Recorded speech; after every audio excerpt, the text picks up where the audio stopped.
Okay, Freilich Purim, everybody. It is Purim, the happiest day of the year, the 14th day of Adar, and in Eretz Yisrael it's the 15th day of Adar. Purim, it's like Yom HaKippurim. You know why Purim is like Yom Kippur? Purim, Yom HaKippurim, you know why they're the same? Purim is like Yom Kippur. Because on Yom Kippur, first, the day before, we feast. And the next day, we fast. Purim is the opposite. First, we fast, and then we feast. Now we're going to celebrate Purim by telling you something very funny. A man told me the other day that he says Kaddish for his father every day of the year. I said, you're a yard site every day of the year? He says, yep, for my father, yep, every day of the year. How come? He said he spent 20 years in Siberia, and he told me, jeden Tag ich hab gestorben von Hunger. Every day I died of hunger. That's why he says Kaddish for his father every day. Now, I'm going to tell you about Haman's hippie Haggadah. This is a little story, compendium of the whole Megillah, the Haman hippie Haggadah, or the 13th of Adar revolutionary movement. An expose why 13 is an unlucky number for some. Listen, my children, and you shall hear a saga of intrigue of yesteryear. About 2,490 years ago, there lived a commoner king, quite a schmo. He was the ruler of the great part of the world. 127 countries sent in their schnapps and their girls. In the third year of his rule, when he was tired of sitting around, he threw a big party for all the subjects of the crown. They came from his city Shushan and from lands far and near for this plush Persian orgy that would last half a year. The gold and silver dishes and vessels he used were stolen from the Beis HaMikdash, the temple of the Jews. His name was Achashverosh, some say Koresh, the king. He ruled over Poras and Mordai with the power of his ring. So after a spell, when he was stewed, plastered, and drunk, he had an idea that would give the blowout some spunk. He called together his 7 cute eunuchs. Some said, bring me a queen, bring me the queen, but with none of her tunics. They found the wicked Vashti, the blue-blooded queen, in her bed. The king wants to see you with just the crown on your head. She said to the eunuchs, we girls are doing our thing. And besides, I have a rash everywhere, except under my ring. So they told the old boozer that Vashti said no. He flew into a rage and yelled, she'll ruin my show. So he sent some more schleppers as messengers of the king. But she said, no, no, no, I will not go to his thing. She had her beheaded, this beautiful dame. She decapitated the queen. Now, ain't that a shame? Then he said loudly, let's get another queen with respect. I'll just interview them all. No chance of mistake or neglect. So he looked and he searched. The girls were eager to go. They sang and they danced for this king's late, late night show. Now the one that he did pick was noble and sublime, like the fragrance of Hadassim, the tzedekis of her time. When she was forced to leave her husband to answer the king's command, this Esther of old was really in HaKadosh Baruch Hu's hand. He chose her from amongst many thousands of girls. This one had something special, lovelier than pearls. So Esther became queen. That was her divinely decreed fate. But Mordechai, her uncle, already worked for the state. Now, one of the gurus working for this spendthrift tycoon was a chap named Haman, who was whistling Amalek's old tune. Now he said he had an idea that brewed in his head. When he saw Mordechai, his old boss, he wanted him dead. Since Mordechai used Haman for years as a barber, Haman wanted to cut lower Now he thought he was smarter. This tzedekes, this tzaddik did not bow, nor kneel to him like the rest. When this little Hitler of old carried an icon on his chest, he gave to the king 10,000 shekels for the job. Get rid of the Jews and their silver will rob.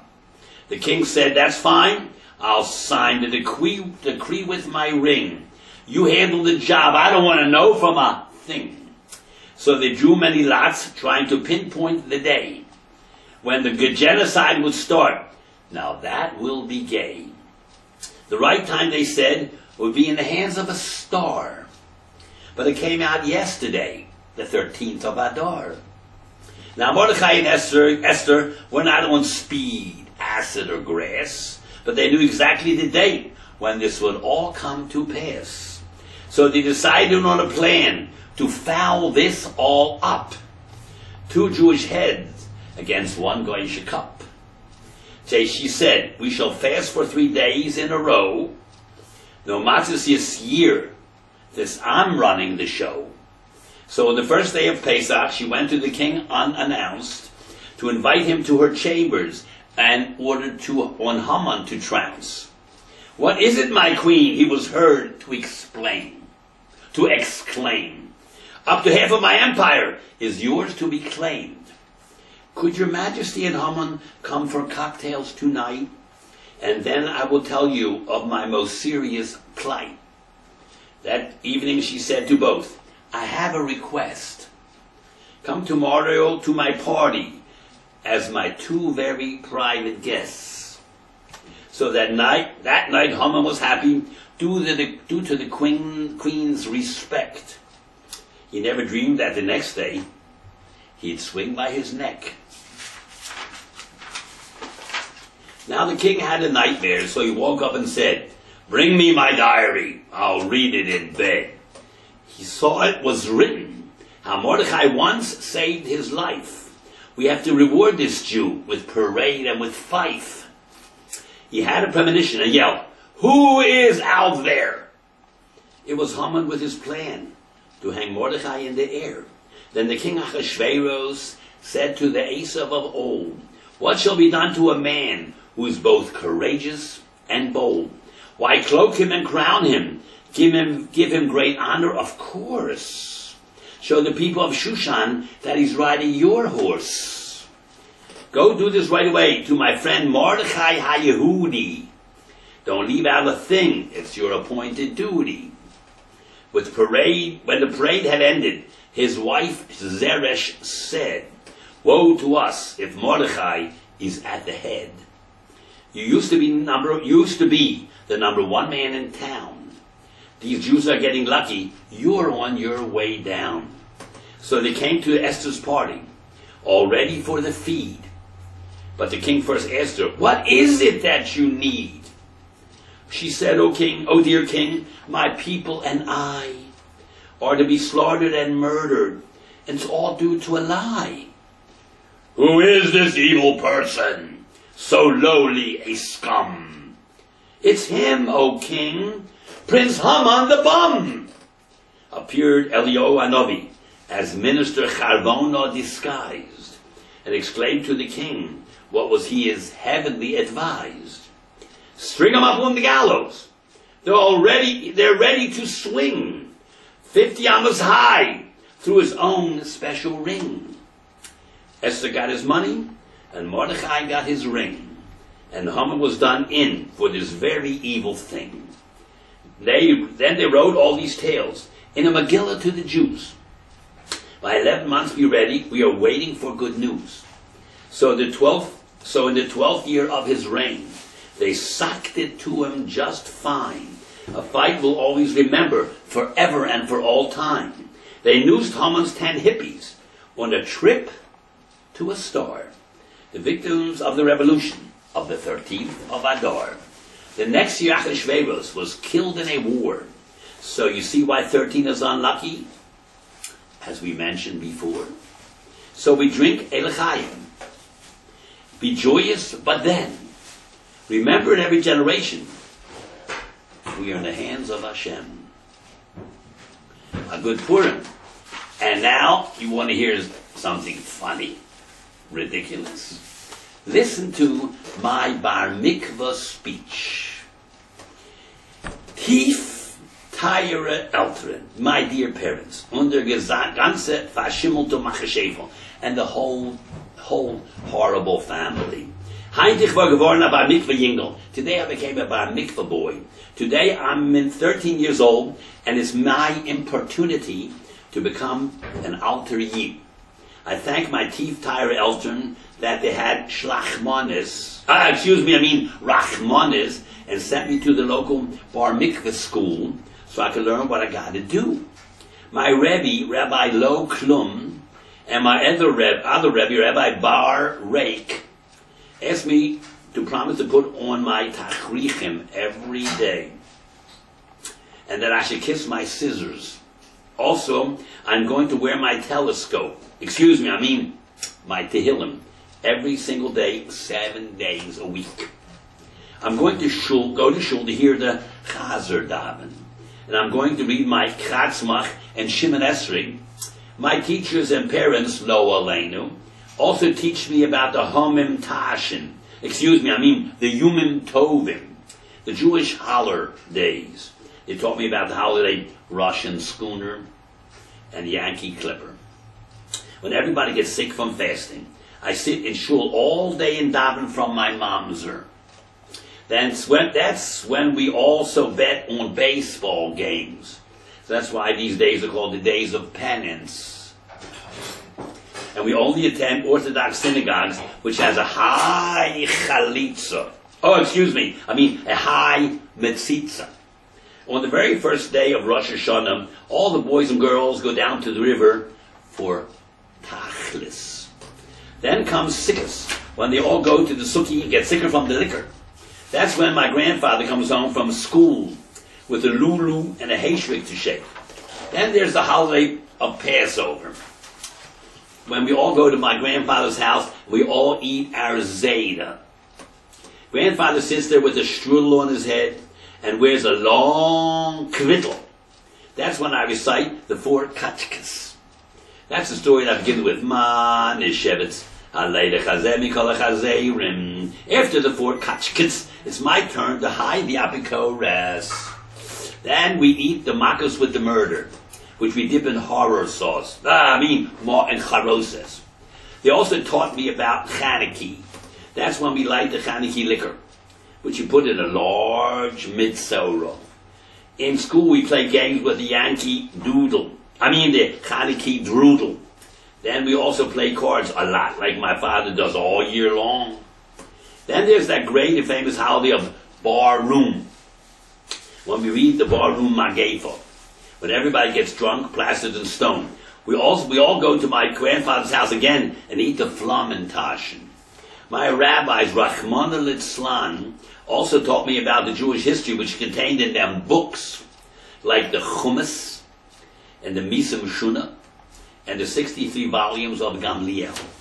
It all started with our forefather Abraham Ofini, Isaac Ofini, and Jacob Ofini. And also about the great leader Mo'osur Labrenu. They also taught me about the famous troublemaker Yehuda Bumming about, and about the Jewish fighters and heroes Yehuda Macaroni, Menachem X, and King David Crockett.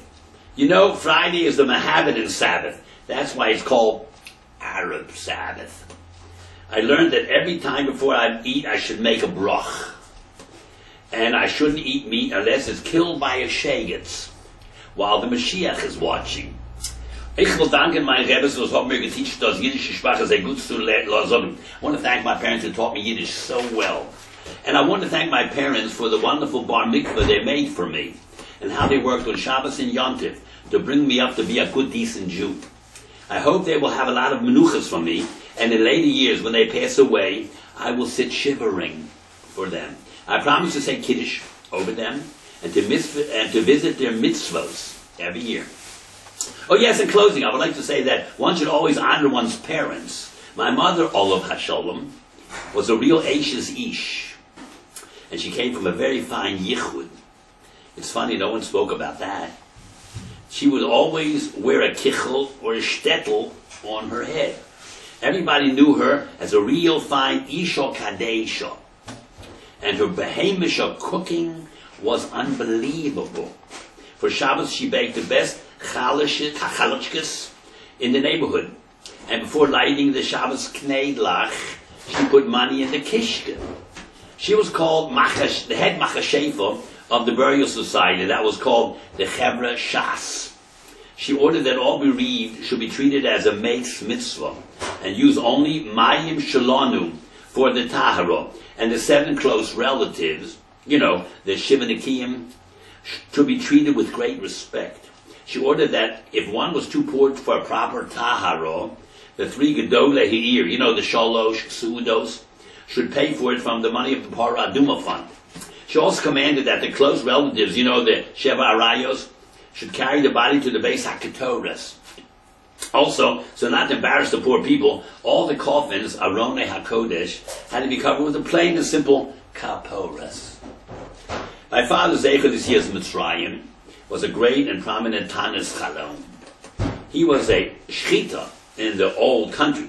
He also came from the finest Yichud, and nobody even knew about that. That's funny. He was an honor to look at. He had a long white Azus Ponim. Every Friday night he would hold a bechar of wine and say the Kaddish so sweetly. For every situation he had a Jewish saying, either from the Torah or the Devim or from the Keruvim.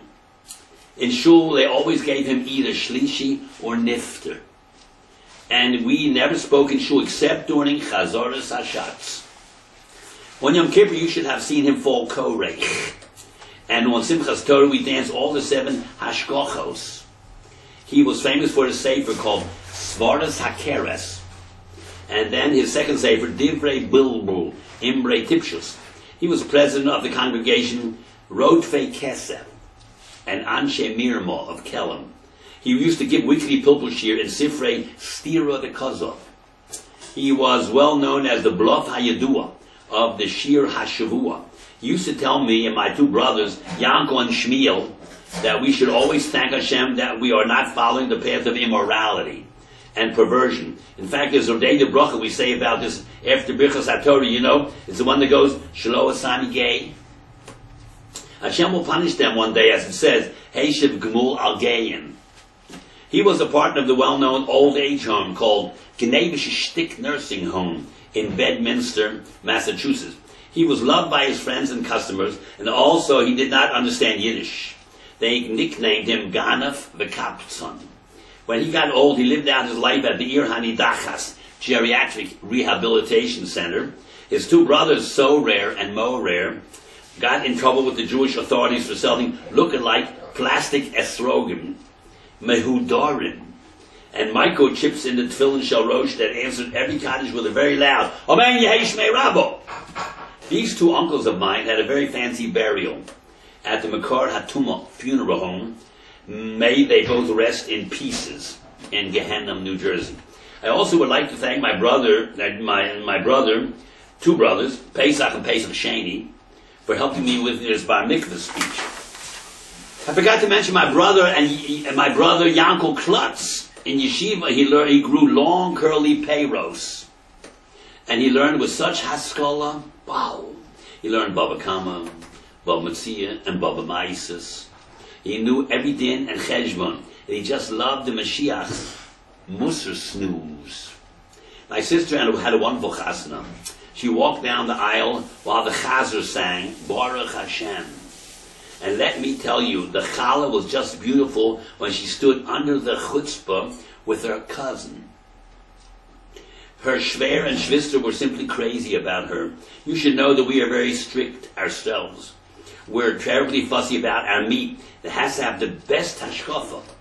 And we'll only use chaylev Yisrael. And at our Purim sudas, we also serve stuffed gachkas. And for sukkahs, we pick the finest hadassim and averos. I really slept nachas from my family, and I'm sure they'll all grow up to be Roshei Svivos, busy with Kever Rechokim. And Yetzer Hara will all have Siyata D'Shlema with all of our children. In closing, let me wish you every success. And in our own Mama Lokshin, Hatzol or Rabba, I mean, Aleichem HaSholom, thank you for listening to this Bar Mikvah speech. I hope you enjoyed it. If you want to print it down, you go to TorahAnytime.com, and it's right at the header. The laws, questions and answers of Purim, 34 and 34, and the Bar Mikvah speech. But I don't have there yet Haman's Hippie Haggadah. So I hope you enjoyed them both. And let us say a Freilich Purim. Hello? Freilich Purim. Have a wonderful Purim. Have a l'chaim.